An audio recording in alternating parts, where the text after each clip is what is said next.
vi el caso de una chica que cuando hablaba se materializaban clavos que salían de su boca. ¿Tú qué opinas de la Santa Muerte? Y dice, es que yo he matado. Y le dije, ¿en serio? Y dice, sí. Y pues llevaba ya como más de 30 muertos. O sea, ya había matado como 30 personas. Apareció una señora de unos 65 años. No. Una señora con más de 60 puñaladas en el pecho. Primero que nada, este mensaje es para José Antonio Badía.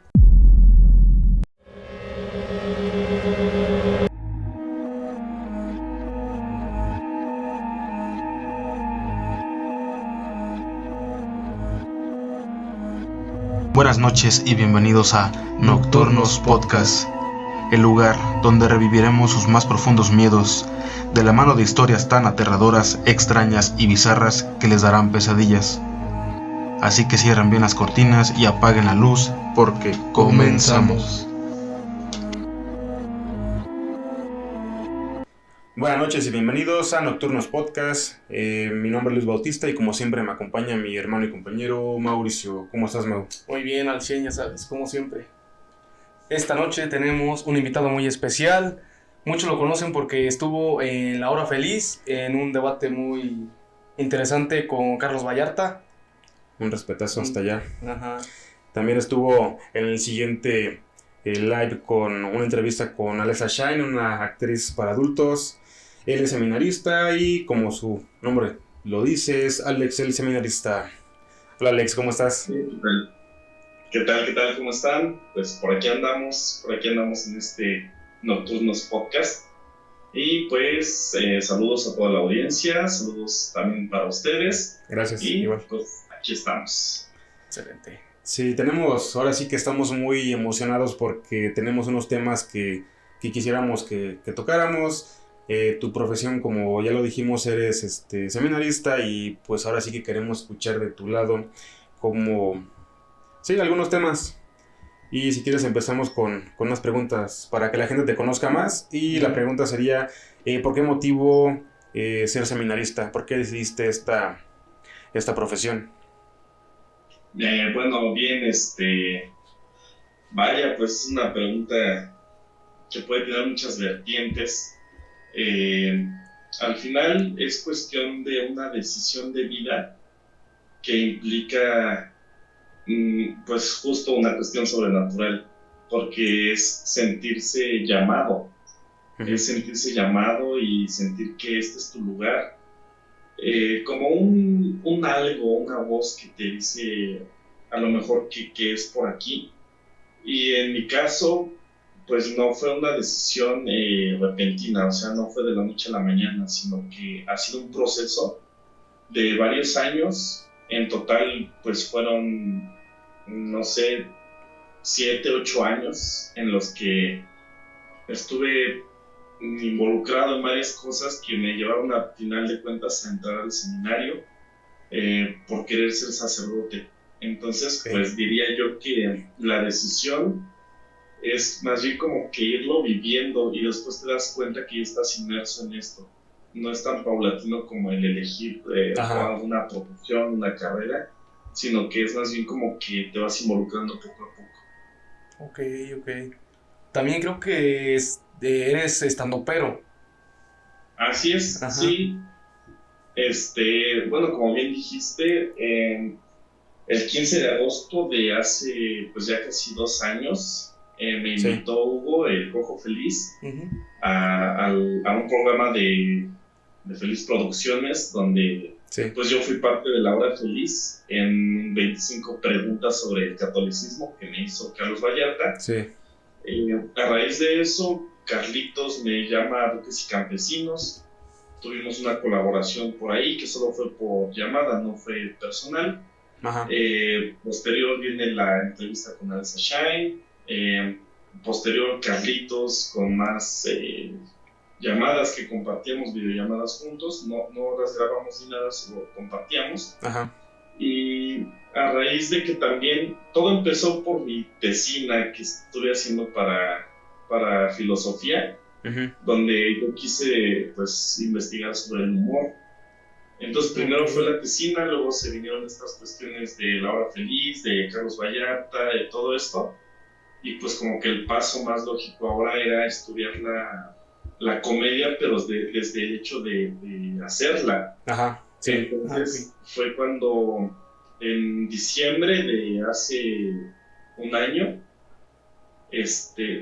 no creo que ya casi 2 años, ya la verdad no me acuerdo bien. Sí, la pandemia también. Sí. Fue con Gus Proal, que decidí tomar el curso de... Sí, con Gus Proal tomé el curso de stand-up, de escritura cómica. Después tomé otro curso con Gus. Me subí a algunos open mics, sobre todo virtuales por la pandemia. Sí. Y después ya de forma presencial. Después tomé otro curso con Pablo Pérez, el cual es un humorista de Costa Rica. Qué bien. Y pues ya como que pulí más esta cuestión de los chistes, del stand-up. Y pues ahora he compartido escenario, he abierto shows de Tavo Morales, del Cojo, de Macario, de Bus, incluso de Carlos Vallarta. También abrí su show en el Teatro Morelos en la ciudad de Toluca, pues ahí también abrí show de Carlos Vallarta. En fin, pues él con el Patán, con Pamostro, en fin, pues varios estandoperos, y pues ahora estoy por presentar mi show completo. Qué bueno, qué bien, felicidades. Gracias. Sí, mira, de hecho me llama bastante la atención porque, bueno, somos un poco ignorantes en el tema de qué es tal cual un seminarista. Eso me llevaría a esa pregunta, igual un poco resumida, y también sobre eso de qué tan difícil es ser seminarista y también llevar la vida de estandupero, qué tan peleado está ahora sí que la profesión. Claro, sí, bueno, pues un seminarista propiamente es el que vive en un seminario, y el seminario pues es un semillero.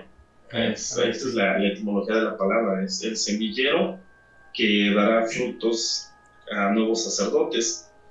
Sin embargo, el seminarista, si bien de manera general es aquel que vive dentro de un seminario, que esté en la preparación al sacerdocio, pues oficialmente una persona es seminarista hasta que recibe las órdenes menores. Las órdenes menores son el lectorado y el acolitado. Y regularmente estas órdenes menores son hasta que ya te faltan 2 años para ser padre, o algo así, poquito. En realidad, oficialmente ante el Vaticano, digamos, pues aún no estoy yo en ese estatus de oficialmente ser seminarista. Sin embargo, desde que entras al seminario, pues ya se considera. Popularmente ya se nos conoce como seminaristas. Digamos que en el sentido estricto de la palabra, yo sería candidato a seminarista, en el sentido estricto. Pero ya de la manera popular, de la manera en la que conocemos este movimiento, pues yo soy seminarista. Y el ser seminarista implica muchas cosas. Implica vivir dentro del seminario, no ver a tu familia durante bastante tiempo, hacer trabajos, combinarlo con los estudios, con la espiritualidad. Quizá pareciera que nos enfocamos en estudiar la Biblia, lo cual en este punto todavía no. Yo acabo de terminar los estudios de filosofía, y la Biblia pues no la tocamos en ningún momento. Son estrictamente estudios filosóficos, y es para poder entender pues al ser humano y sus dimensiones.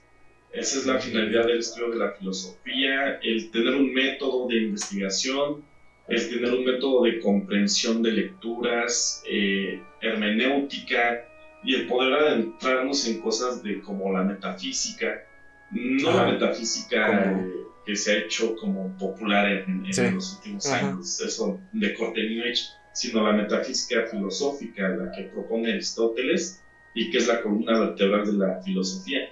Entonces, pues, el ser seminarista implica un cambio radical en cuanto a tus hábitos, en cuanto a tu manera de canalizar tus emociones, en cuanto a tu manera de llevarte con las demás personas, en cuanto a tu espiritualidad y en cuanto a tus estudios.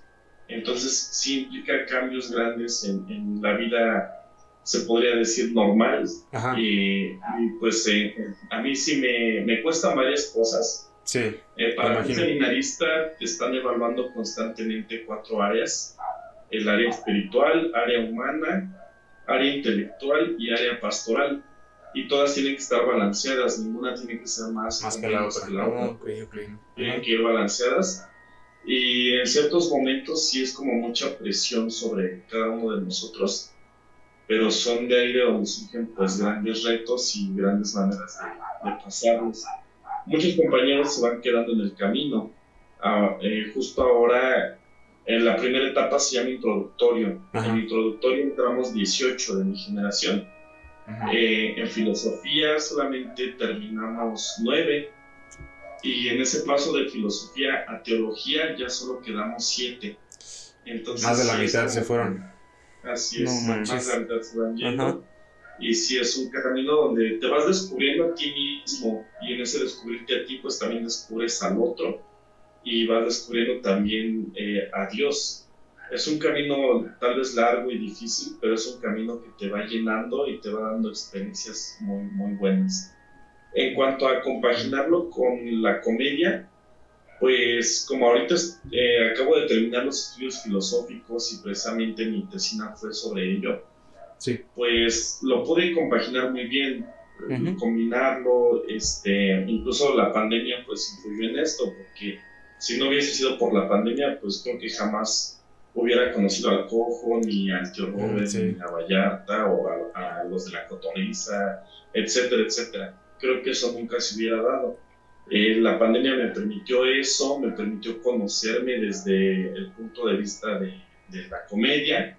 Y pues bueno, te diré que aquí pues estamos llenos de labores todo el tiempo, pero en mis momentos a lo mejor donde practico mi espiritualidad, siempre llevo mi libreta de chistes, y Ok. muchos de los chistes Ajá. que tengo los he escrito ahí en la capilla frente al Santísimo. Ahí me llega la inspiración para Sí. escribir comedia. Ajá. Es como dicen Entonces, que llega de repente la inspiración, ¿no? Ajá. Que es como si así es.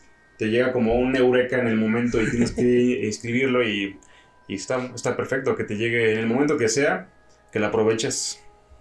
Así es. Y luego pues ya lo voy tallereando, y cuando estoy de vacaciones, pues allá en casa, yo soy de Toluca, entonces en Ah, qué Toluca el más, digamos, más sobresaliente de los comediantes es Hanamel. Ujú. Ajá. Y me junto con él, me junto con Hanamel, tallereamos, y varios de la escena de ahí de Toluca pues tallereamos, y ya me subo a probar en los Open. Y así es como le hago. Aquí escribo, en mi casa tallereo, y después ya los practico o los presento en escenario. Qué chido. Qué bueno. Bueno, también por ejemplo, lo que noté mucho cuando te iba a mandar mensaje, veo que en tu perfil de Facebook, el personal, tienes una playera de Stratovarius. También veo que te gusta Ah, sí. mucho este tipo de música.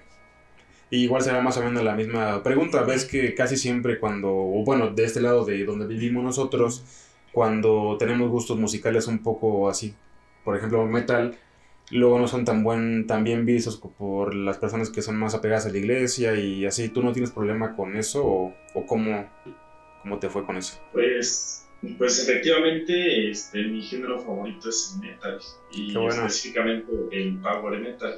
Uy. Mi banda favorita es Stratovarius. Los he visto en 2 ocasiones, la primera en 2013 y la segunda en 2016, 17, no me acuerdo ahorita bien exactamente, Sí. pero ya en 2 ocasiones los he visto. Sin embargo, yo soy un amante de la música en vivo. Sí. No te miento si te dijera que he ido a alrededor de 300 conciertos a lo largo de mi vida. Qué Y la bueno. mayoría de esos conciertos son de metal. Entonces, pues he ido a Hell and Heaven. Mira. Sí, a conocer a Kiss, a Rammstein, a Behemoth, no sé. Son bandas que me gustan desde hace muchos años. Y siempre lo he dicho, para mí la música es música. Sí. Ok. Yo le veo como la influencia dentro de la vida. Obviamente sí pero no soy como muy metido en eso. Ajá. Y yo creo que para mí, por ejemplo, Stratovarius, pues es una banda que son magníficos musicalmente y sus letras también me encantan. Sí, totalmente. También no todo el metal es genial, ¿no? Hay Sí, bandas sí. que no me gustan. Y bueno, creo que antes de entrar al seminario y todo, pues había bandas que me gustaban así como muy brutales. Pero no sé, poco a poco, incluso antes de entrar al seminario, empecé a dejar de escucharlas porque ya no me parecían tan atractivas. Y prefiero ahora, pues, tipo Stratovarius, que se me hace más chido. Sí. Que, por ejemplo, antes escuchaba yo mucho a Cannibal Corpse, por ejemplo. Wow. Sepultura. Ajá.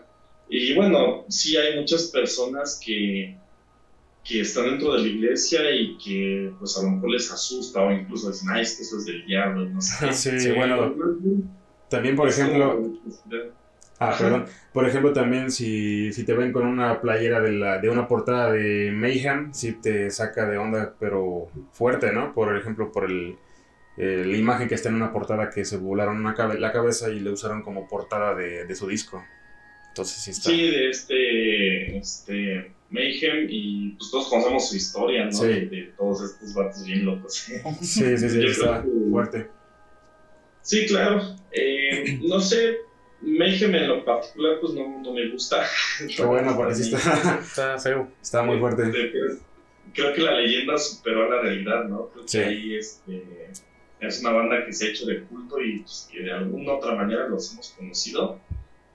Sobre todo pues este disco, ¿no? ¿Cómo se llama? Pero es el de Satanás, el primero, ese disco. Sí. Pues tenía buenas canciones, pero en general no soy tan amante del black metal. Muy pocas bandas me llaman del black metal. Pero sin embargo, pues no sé, nunca fui de usar playeras de black. Tan así, sí. Incluso playeras de power, incluso de folk. Pero no, creo que de black metal nunca. No por la temática, porque bueno, creo yo que la temática no es, al menos para mí no me incomoda. Ajá. Pero no le veo como gran sentido a las bandas de black. Sí. Y bueno, vamos a entrar así a la parte más interesante. Ahora sí viene lo chido. Ajá. La pregunta obligada. Es de, ¿crees en fantasmas, apariciones o ese tipo de lo nocturno? Sí.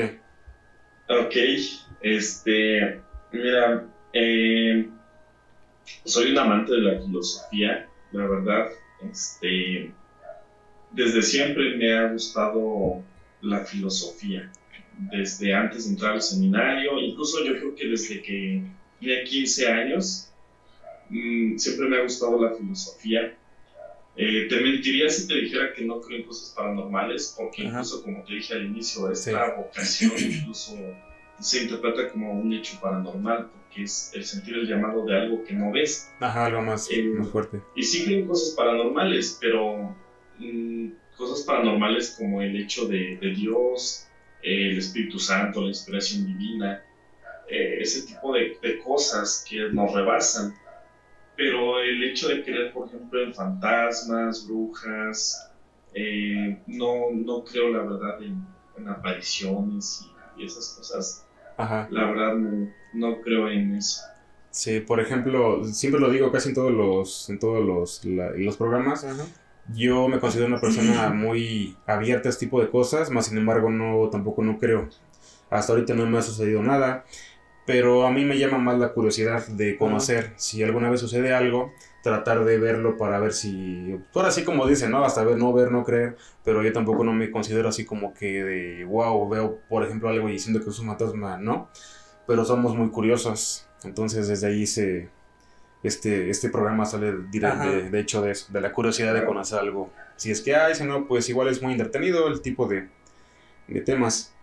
Partiendo desde ahí... Ajá, dime.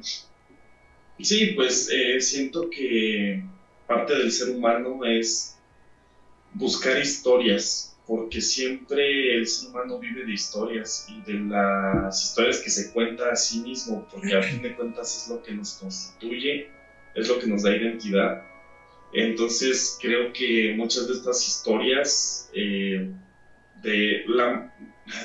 las historias que nos contamos acerca de la muerte, Ajá. creo que son un grito de esperanza en tener una certeza sobre qué va a pasar con nosotros. Yo veo, por ejemplo, hay relatos acerca de personas que, no sé, muere una persona y dice alguien, pero yo lo vi ayer que vino a despedirse, Sí. o vino en un sueño, o ya los presentía, o días antes de morir me dijo esto y esto y esto, como que ya sabía. Ajá. Siento yo que toda esa aura, digamos, toda esa Ujú. aura que rodea al hecho inexplicable de la muerte, porque sí llevamos siglos de filosofía y siglos de religión, pero ante la muerte somos nada. Sí. Nos sigue pareciendo algo desconocido. Entonces creo que todo este hecho sobrenatural Ujú. es un llamado a decir, quiero entender la muerte, quiero amortiguar el trancazo que me da el desprenderme de esta persona que yo quería, porque cuando esa persona se va, con ella se va mi historia. Sí. Y entonces, si somos seres que vivimos de historias, creo que cuando esa persona se va, se lleva identidad que yo tenía. De una forma también yo muero. Cuando ella muere, yo muero. Entonces, creo que para poder amortiguar ese trancazo psicológico, emocional, y diría yo incluso ontológico, pues creo que es de ahí que nace el hecho de decir, es que yo vi a mi abuelito caminando, es que me vino a ver en un sueño, es que me habló, Sí. etcétera, etcétera. Ujú. Entonces, yo trato de ver la vida de esa manera, que somos seres que nos contamos historias, y estas historias que enriquecen nuestra cultura, porque muchas de estas leyendas también nos ayudan a tener comportamientos éticos o morales. Sí. Por ejemplo, no, pues que no te vayas borracho, porque a los borrachos en un callejón se les aparece la mujer que luego se transforma en perro. Sí. Sí. Un Sí. caballo. Un caballo. Es un lineamiento moral, pero te lo dan de una manera de que tú lo puedas entender por tal vez miedo, tal vez de que sí pasará, no pasará, etcétera. Exacto, se etcétera. queda la moneda en el aire. Claro, entonces son muy ricas estas historias, a mí me encanta. Siempre he dicho que para conocer un lugar tienes que conocer sus leyendas Sí. y su mercado. Eso es para conocer un lugar. Entonces, a donde quiera que yo voy, lo primero que hago es preguntar sobre sus leyendas, y me gusta, me enriquece, y creo también que es un poquito el hacernos ver que en el fondo queremos una respuesta ante la muerte, que a lo mejor puedo ser lo más escéptico del mundo, Sí. pero que el enfrentarme a la muerte es un hecho que no comprendo, y si no lo comprendo no lo puedo manejar. Y que finalmente va a pasar, Entonces, ¿no? sale de mis manos, y hay incertidumbre y no sé qué hacer ante ello, y creo que para eso son esas historias, para prepararnos cuando llegue Cuando llegue el momento. Ok. Tengo una pregunta que tenemos que es algo que nos trae algo de intriga sobre eso, es sobre los exorcismos y todo eso que lo rodea más Las o menos. posesiones. Las posesiones demoníacas, ¿qué tanto es de, digamos, para saber si una persona realmente está poseída o cuál es el procedimiento que surge? Sí, bien, pues en cuestión de las posesiones demoníacas, primero que nada, este mensaje es para José Antonio Badía,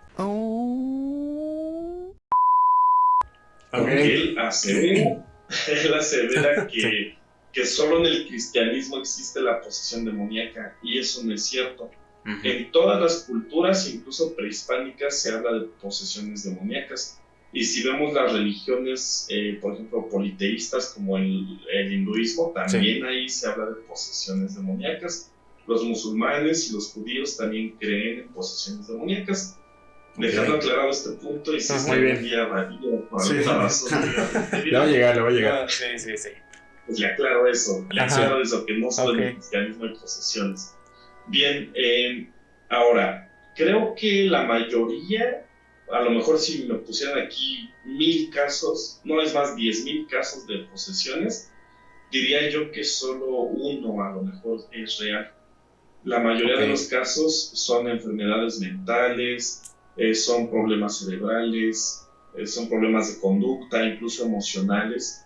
Entonces la mayoría se descartan pues prácticamente en automático, y mientras más avanza el estudio de la mente, el estudio de la psique, pues vamos descartando más casos, como este trastorno de la personalidad múltiple, que a lo mejor no se conocía en años anteriores, ahora ya podemos entender. A lo mejor de ese modo entendemos el comportamiento de un poseso.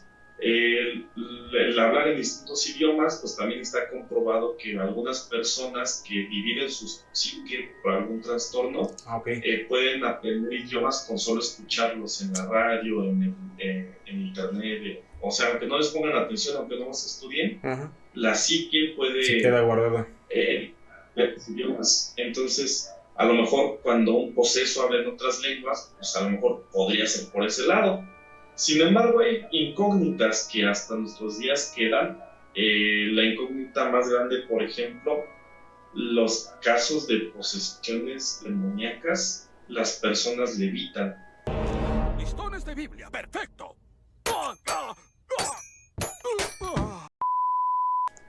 Eso sí es físicamente imposible. Entonces creo que si a mí me dijeran cómo identificar un poseso, yo creo que en primer lugar sería que rebase las leyes físicas, y parte de eso pues es el levitar, por ejemplo.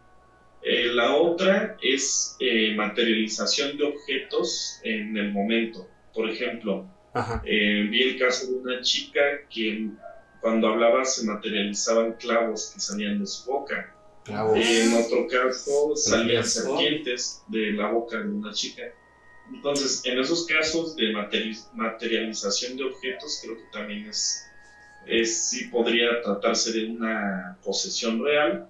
Y otro de estos parámetros para distinguir si alguien está poseído o no es el hecho de la adivinación, que te den el demonio cuando actúa dentro de una persona siempre tiene pues ese poder adivinar el futuro porque lo conoce. Entonces no sé, cuando hay un poseso se le pregunta, oye, ¿qué traigo dentro de mi maleta? Pero específico, no como que al azar. Y si lo responde correctamente, pues lo más probable es que sí esté poseído. Hay por ahí un método que alguna vez me contaron, está medio chusco, pero pues había un padre que seguido le decían que había posesos, y pues él lo que hacía era ir y llevaba agua, pero no agua bendita, agua así normal. Entonces llegaba donde estaba el presunto poseso, y él hacía la pantomima como si fuera... Como si estuviera quemando, ¿no? Y se empezaba a retorcer. Y así se descartaban. Sí, así que echaba rápido a los que sí y a los que no. Ya para no perder el tiempo. Pues sí, así es. Sí, y dentro de la iglesia, los casos de exorcismo son relativamente novedosos. O sea, sí había casos de posesión, pero no como tal un ritual de exorcismos. El primer rito de exorcismo surge en el siglo XVI, o sea, es relativamente moderno. Sí, es relativamente nuevo. XVI, y nadie sabía qué hacer. Ha sido un prueba y error para poder sacar un ritual de exorcismos, y lo que se tiene actualmente pues también está sujeto a prueba y error, no es un dogma, sino que este ritual de exorcismos pues irá a lo mejor evolucionando con el tiempo. Las pruebas para determinar a los posesos también supongo tendrán que ir evolucionando con el tiempo, y pues bueno, así es. Ok, otra pregunta sería si el Vaticano tiene que enviar a alguien directamente desde, ahora sí que el Vaticano, o cualquier persona puede hacerlo, o cómo deciden quién va ahora sí que a la pelea. Bien, hay distintos tipos de posesión, distintos grados. Hay distintos grados. El grado más, digamos, sencillo, el más común, son las llamadas infestaciones, que pueden suceder en una persona, en un objeto o incluso en un lugar. Una infestación es la presencia de fauna nociva que antes no estaba ahí o que no es el lugar para que esté ahí. Por ejemplo, no sé, en un cuarto que limpias diario y aparezcan diario gusanos blancos, así, ¿no? Cosas así. Eso nos habla de una posible infestación, y es el hecho más chiquito, digamos, de posesión. Más chiquito. Entonces, pues regularmente lo que se hace es que cualquier sacerdote puede bendecir la casa y con eso queda listo. Hay otros tipos de posesiones que son, por ejemplo, el pecado original, porque a lo mejor de eso no, o cuando estamos en pecado, cuando estamos fuera del estado de gracia, no es como tal una posesión, pero sí es una inclinación hacia el mal. Y eso se quita pues con una confesión o con el bautismo. El bautismo de hecho es un exorcismo también, tiene su grado de exorcismo. Y bueno, ya las posesiones hollywoodenses de esas de que se aparecen, que se materializan objetos, que blasfeman y hablan como sitillonas y cambian de voz. En ese tipo de posesión pues se le llama posesión total, y es cuando la persona deliberadamente invita a espíritus demoníacos a entrar dentro de su cuerpo, y es por decisión propia, y es muy difícil que suceda. Si eso sucede, pues se manda el caso en primer lugar al obispo, y el obispo decide si tendrá que ser él o algún otro sacerdote el encargado de realizar una liberación. Ojo, la liberación no es lo mismo que el exorcismo. La liberación sí es un exorcismo, pero en un grado menor. Entonces a lo mejor hay casos que con una liberación con eso tienen. En caso de que esto no suceda, entonces ahora sí se envía al Vaticano. El Vaticano manda especialistas y se hace investigación. Puede tardar meses, puede tardar años. Y si la investigación arroja que efectivamente se trata de una posesión real, pues el Vaticano determina qué exorcista es el que tomará el caso. Entonces, para poder hacer la investigación, pues es un equipo de psiquiatras, neurólogos, para descartar que no sea de mental. Así es, para descartar cualquier cuestión, y ya él determina el Vaticano a qué exorcista va a enviar. Muy bien. Creo que nosotros somos aquí de Querétaro, y creo que aquí en Querétaro hay una iglesia que se dedica más a los exorcismos y todo eso, prepara a los padres para ser, digamos, exorcistas, algo así. Sí, si no me equivoco, creo que está en Colón, en un municipio de Querétaro, que son como que los que están como que autorizados por el Vaticano, pero si no me consta, es lo que se cuenta. Sí, claro, he escuchado esa narrativa sobre que en Querétaro es donde hay más casos de posesiones, que en Querétaro es donde hay más exorcistas, y que en Querétaro hay una iglesia destinada a hacer exorcismos. Y pues les quiero decir que no es una información del todo cierta. El estado que tiene más casos de posesión es Yucatán. Ese es el estado con más posesiones, es Yucatán. La cuestión de los exorcistas, pues depende, son determinados por el obispo. Hay muchos que toman el curso de exorcista, pero no lo ejercen porque solo es bajo la autorización del obispo. Entonces, el curso para exorcistas no se da en ninguna parte de México, es exclusivo del Vaticano. Entonces, aquellos que quieren ser exorcistas forzosamente tienen que ir a estudiar al Vaticano. Y ya los obispos pues mandan 2 o 3 sacerdotes por año para tomar el curso, y se dejan ahí sin ser exorcistas oficiales hasta que el obispo necesite que haya exorcistas, pues ya toma alguno de los que hicieron el curso. Y en tercer lugar, el templo donde se habla que está destinado a hacer exorcismos no es un templo destinado para hacer exorcismos. Se les llama templos expiatorios, pero no son exclusivos de una zona, sino que en cualquier lugar hay templos expiatorios, y se utilizan más bien como para hacer confesiones, no para exorcismos, sino para confesar. Mira qué bueno. Sí, qué bueno que estás aquí para aclarar las dudas. Tenemos esa espinita desde hace tiempo, y sí, qué bueno que nos la respondes. Otra cosa, ¿tú has estado en algún tipo de exorcismo, o qué es lo más fuerte que te ha sucedido? Si te ha sucedido algo en esa carrera que llevas. Pues no, nunca he estado en un exorcismo. He estado en misas de sanación, que así le llaman, pero en realidad no existe como tal misas de sanación, pero así le llaman. Sí. Y lo más fuerte que he visto es levantarse a un muchacho que estaba en silla de ruedas. No Eso es manches. lo que sí es Wow. un milagro, digamos. Así. Sí, eso se va más Chavo por el de milagro. ese. Llevaba años o sea, pues no podía mover las piernas, creo que desde que nació. Y pues verlo levantarse y caminar es algo impresionante. Sí. Fuera de eso, en cuestión de lo demoníaco, pues creo que no he visto nunca una posesión. O algo así parecido. No sé, creo que no. Qué Creo que bueno. no, hasta ahorita no me ha tocado.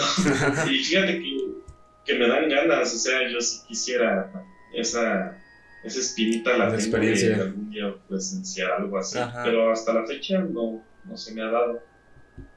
Ok. He Otra. platicado con asesinos, no sé si eso cuente.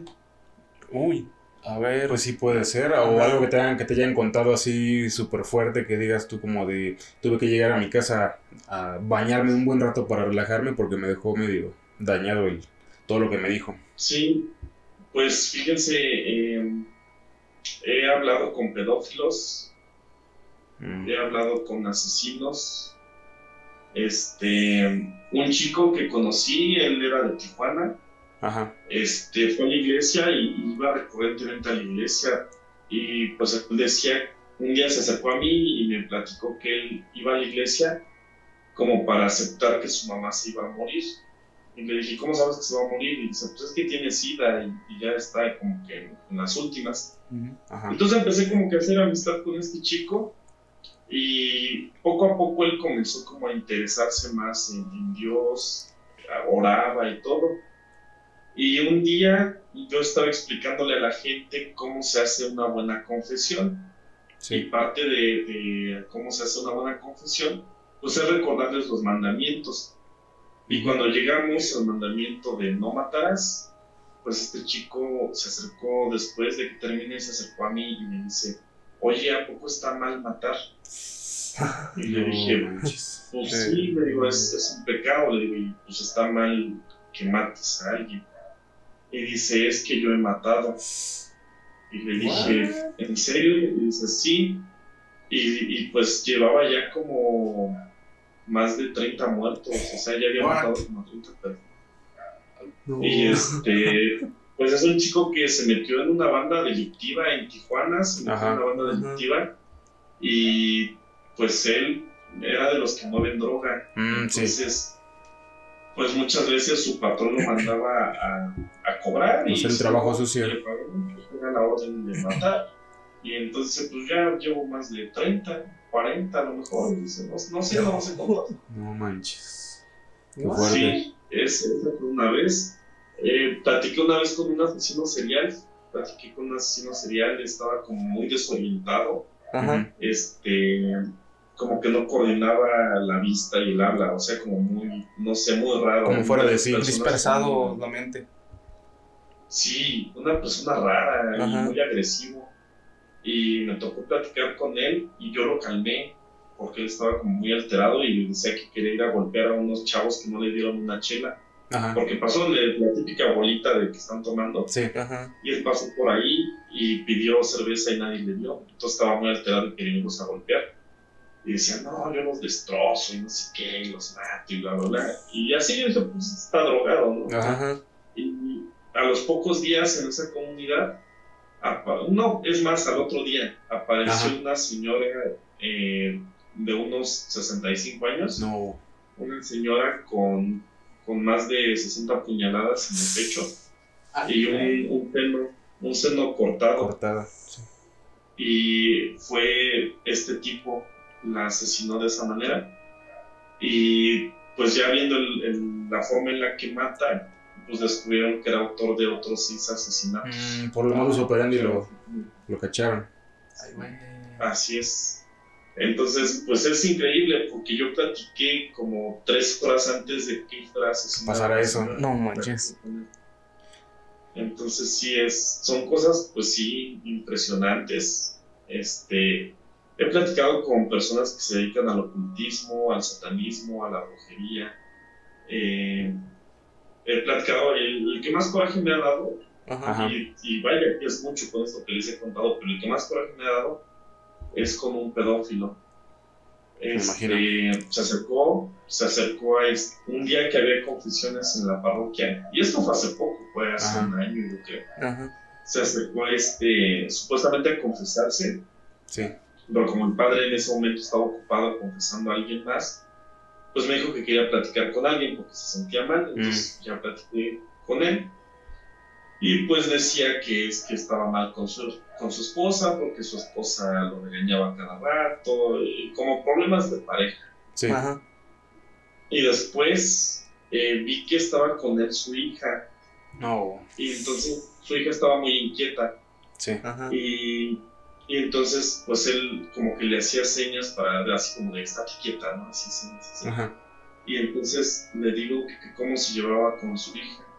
Ajá. Y ya fue donde me confesó que él violaba a su hija. No. Sí. Y no, pues te da un coraje impresionante. A mí, yo lo corrí, o sea, le dije, Ajá. ¿cómo es posible que haga eso? Sí. No, pues es que es mi impulso y es que yo la quiero mucho a mi hija y no sé qué. Pero no de Y esa pues manera. yo le muestro mi amor de esa manera. Entonces, no, es algo asqueroso. Es muy impresionante todo eso. Y pues bueno, esas son de las más fuertes. Me ha tocado hablar con muchos asesinos, lamentablemente. También un asesino que mató a 3 personas en Estados Unidos y se vino a refugiar aquí a México. Cosas de ese tipo son habituales, tristemente, pero hasta son habituales ya. ¿Y cómo llevas tú eso? ¿Cómo puedes dormir por la noche después de escuchar tanta cosa? Ay, pues es muy difícil, la verdad. Sí, me imagino. Muy difícil. Igual me ha tocado hablar con suicidas, o sea, te dicen, ya me quiero matar. Sí. Y pues el hecho es como de trabajar con ellos, decirles que no se maten, etcétera, etcétera. Ujú. Es una cuestión, pues que tiene uno que estar bien emocionalmente, porque si no, sí se puede derrumbar o a reaccionar. Por ejemplo, con el pedófilo, a mí me daban ganas de irme a los golpes. Sí. Sí, me imagino. Denunciar en ese momento. Y no, pues es algo que tiene uno que estar bien emocionalmente, psicológicamente, racionalmente, para poder sobrellevar todo esto, porque pues no es nada más como que condenar a la persona, sino Sí. incluso decirles que hay perdón a pesar de todo eso. Saber dirigir a una persona, porque a veces, incluso si yo platico con una persona y le digo, tú estás mal, tú lárgate de aquí, no sirves, etcétera, etcétera, pues a lo mejor yo era su última esperanza, Bien, o la sí, religión exacto. era su última Ajá. esperanza, y va y mata a otros 10, o va y se suicida, o va y mata a su familia, qué sé yo. Entonces, más bien como saber decirle, sabes que estás bien mal, pero pues hasta ahí déjale, y hay esperanza. Tratarlo de guiar.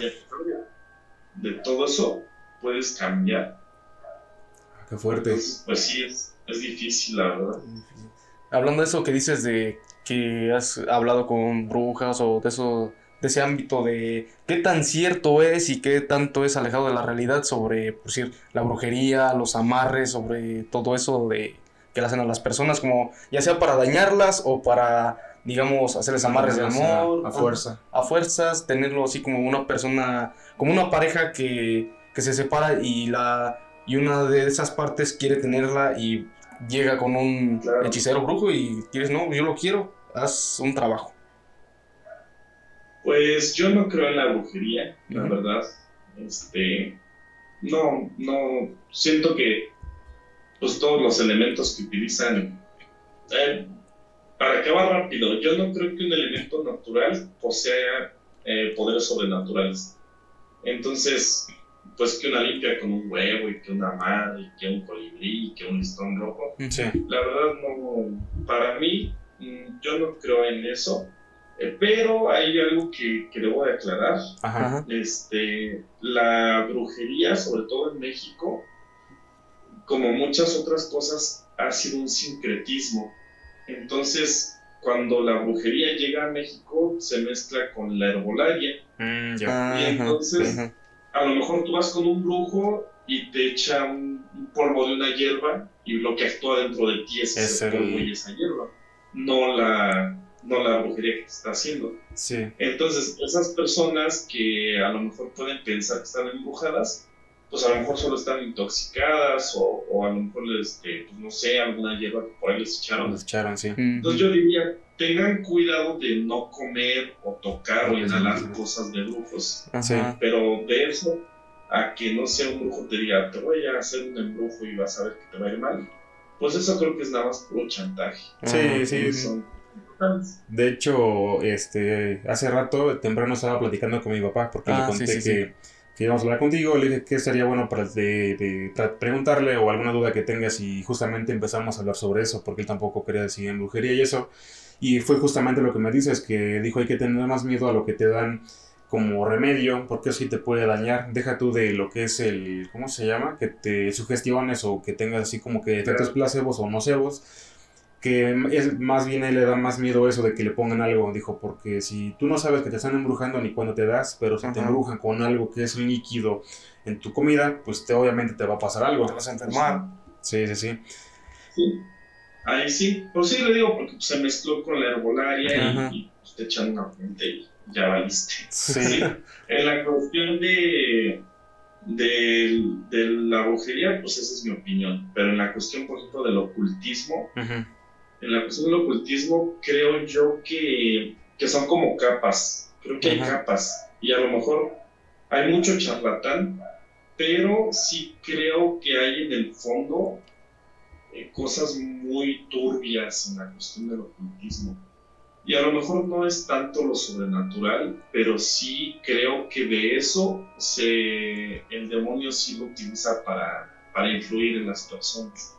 Precisamente de ahí vienen las posesiones. Entonces creo yo que en un grado muy fuerte del ocultismo, pues a lo mejor sí se puede llegar a dar la cuestión de los demonios. Sí, de hecho, ligado a eso del tema principal, también quería saber por qué razón se posee una persona, si nada más le tocó porque sí, o forzosamente tuvo que haber hecho algo o muy fuerte, o tocar algo como un símbolo que estaba como poseído y lo tocó ya se pegó.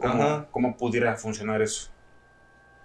Sí, bueno, una persona bautizada, aunque haga un pacto de sangre, aunque le venda su alma al diablo, no hay poder, no hay poder del demonio que rompa el bautismo. Entonces, eso en primer lugar. En segundo lugar, para que un demonio llegue a ti, tiene que ser tu decisión libre. O sea, tú mismo tienes que decirle, yo quiero que tú entres en mí. Pero aún así, si estás bautizado, la gracia divina siempre está presente. Entonces, no es tanto como de un día para otro, sino que son cuestiones que es una vida de maldad. Es la que te lleva a que el demonio tome control sobre ti. Por ejemplo, no sé, estas personas que son asesinos o pedófilos, pues es un grado de maldad donde a lo mejor, pues no quisiera yo verme fanático y decir, es el diablo, porque también es quitarles culpa a ellos, ¿no? Pero creo que es una decisión deliberada de decir, yo elijo el mal, yo elijo el hacer daño. Entonces creo que eso sí se puede entender como algo demoníaco, ¿no? Sí. Y bueno, en la cuestión de las posesiones, pues te digo, tiene que ser una vida de maldad y que deliberadamente tú quieras dar tu vida a lo malo. Sí, otra de las dudas que tenemos, por ejemplo, ya ves que casi en todas las películas de exorcismos, por ejemplo, clásico El Exorcista, hay una película en específico que me llama la atención, no sé si la has visto, se llama El exorcismo de Emily Rose, no sé si te suena.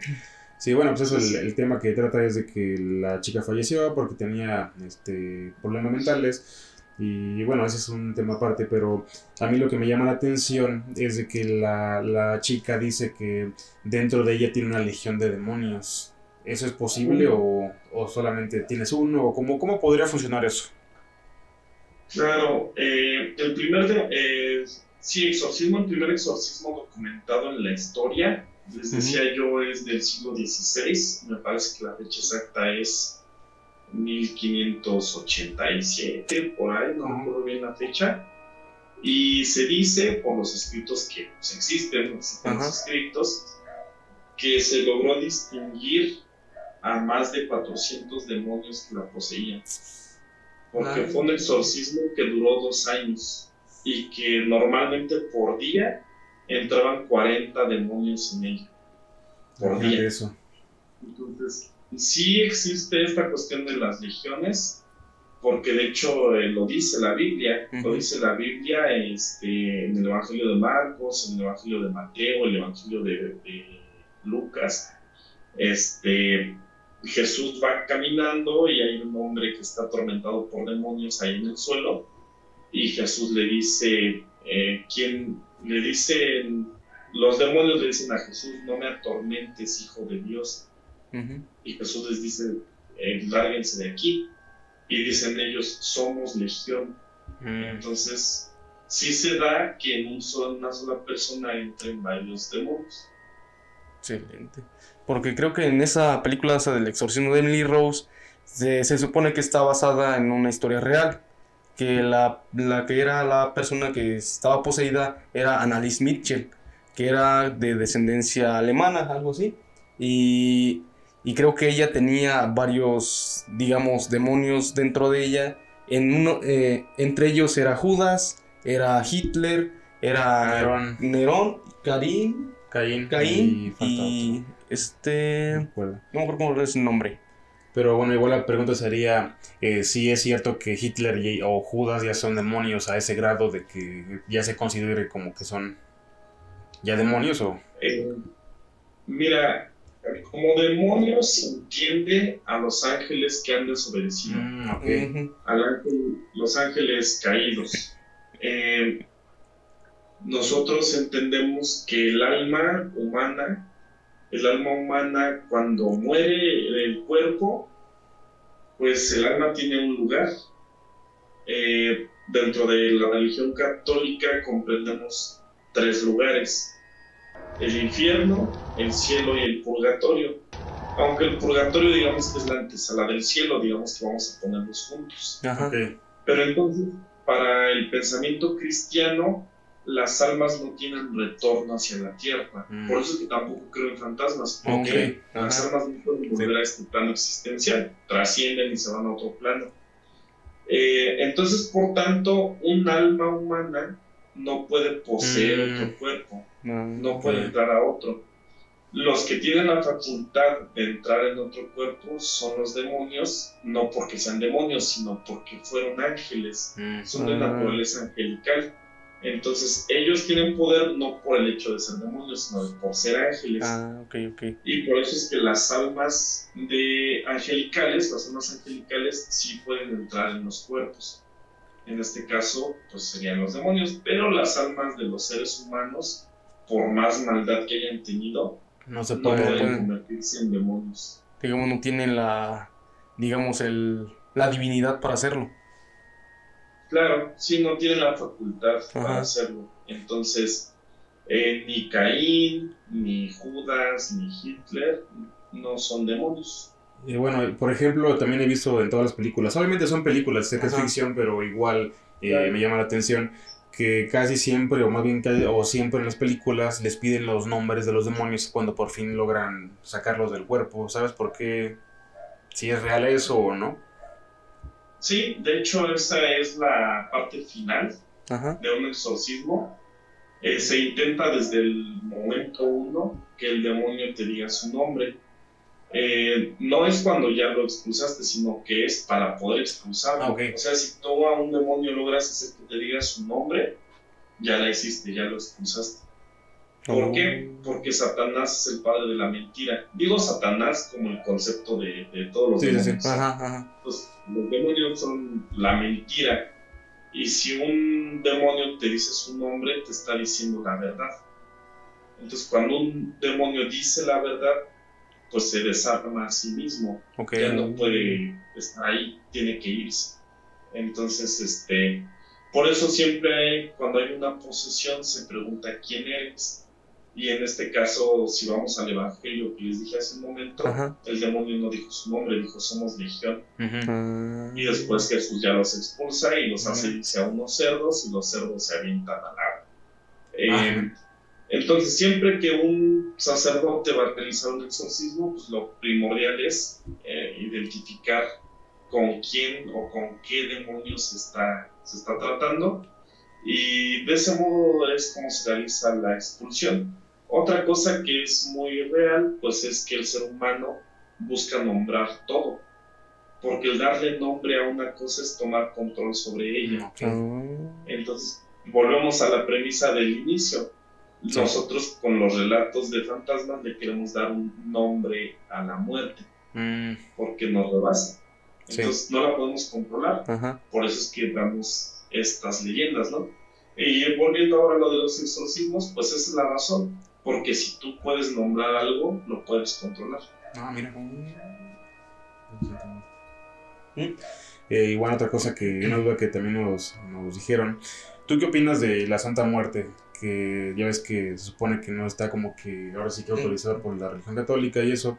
¿Qué nos puedes comentar sobre eso?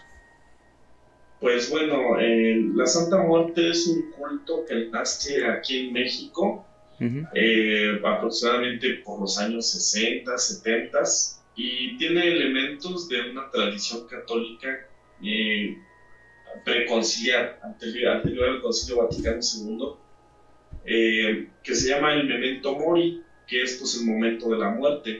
Entonces, el cristiano siempre le pide a Dios tener una santa muerte.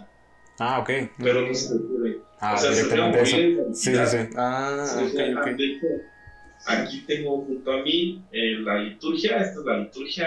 Aquí es para rezar. Rezamos hay 7 momentos del día. Y el último de esos momentos es el momento de las completas, así se llama, completas. Y en el momento de completas es donde nosotros pedimos a Dios tener una santa muerte. De hecho, a lo mejor aquí, a ver si se ve donde dice conclusión. No sé si alcanza a ver. No se enfoca. No enfoca bien. Ah, ahí está. ¿Quién sabe? Sí. Ajá. Bueno, por ahí. Ajá. Ahí lo dice claramente. O sea, nos de una santa muerte, ¿no? Entonces, el concepto de santa muerte es morir en santidad. Okay. Eso es lo que le pedimos a Dios todos los días. Yo todos los días antes de dormir es que el Señor nos dé una santa muerte. Entonces, la tradición preconciliar de la iglesia era en el momento del Vía Crucis. No sé si ustedes conocen qué es un Vía Crucis. Sí. Ajá. Pero en el momento del Vía Crucis lo encabezaba una imagen de la muerte como un esqueleto. Ajá. Eso no lo sabía. Pero asemejando que era el momento de morir. Ah, ok. No era como una figura. Entonces, el culto de la Santa Muerte mezcla un poquito de herbolaria, un poquito de brujería, un poquito de estos elementos católicos. Sí. Hace una revoltura y hace un culto de religiosidad primitiva. ¿Qué es la religiosidad primitiva? Es pensar que Dios es alguien con quien puedo hacer un trueque. Dios, yo te doy esto si tú me das esto. Entonces, pues, tener la Santa Muerte es decirle, mira, te voy a dar unos cigarros si tú me das a cambio esta cosa. O sea, es una religiosidad primitiva. Y utiliza elementos mexicanos para tener identificación. Por esto la muerte tiene tequila, la muerte tiene cigarros. La muerte se le pone música de banda, de mariachi. Es una cuestión de identificación. Y pues en el Día de la Santa Muerte es un culto que se ha ido extendiendo y nos habla nuevamente de que le tenemos miedo a morir. Sí. Nos habla nuevamente de eso, que vamos a tener el control sobre la muerte, porque la muerte es incertidumbre. Y mucha gente a veces me dice, es que vi a la muerte. No, la muerte es un proceso fisiológico del ser humano. Entonces, la muerte es un momento. Un momento, sí. La muerte es un proceso. No es una persona. La muerte no es una persona. Entonces, pues lo que yo siempre les digo, y para mí, pues el culto de la Santa Muerte es más bien, pues todo este sincretismo, toda esta revoltura, y que pues ahora se ha mezclado con otros tintes también como del crimen organizado, o también de pandillas y cuestiones de estas, y pues por eso creo que ha ganado popularidad, también porque es como enfrentarnos al misterio de morir y quién controla quién muere y quién no muere, ¿no? Entonces, Sí. pues creo que pues, es interesante ese punto. Sí, porque ya ves que te dicen que es bien milagrosa, pero que si no le pones o no le cumple lo que te dice, te la devuelve más, o te O casi peor. te puedes morir, está así. Sí, Está es medio- Claro, algo muy grave.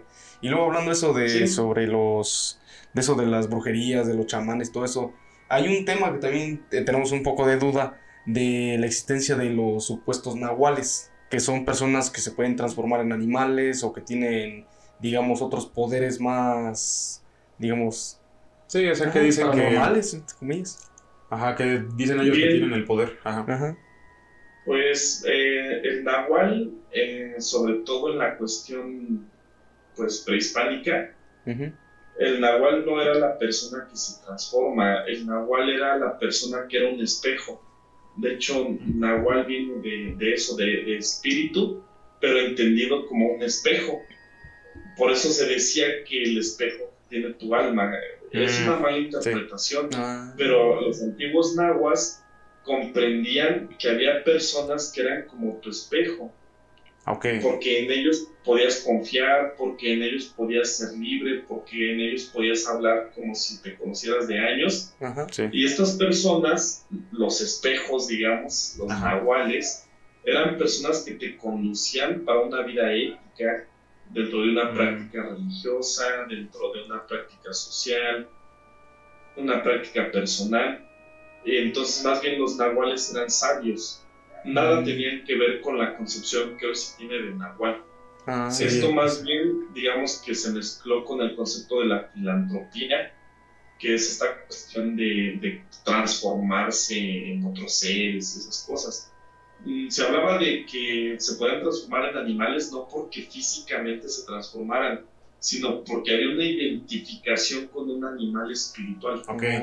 Entonces, había como grados de animales, estaban los animales más nobles, los animales de caza, los animales domésticos, los animales libres, como las aves.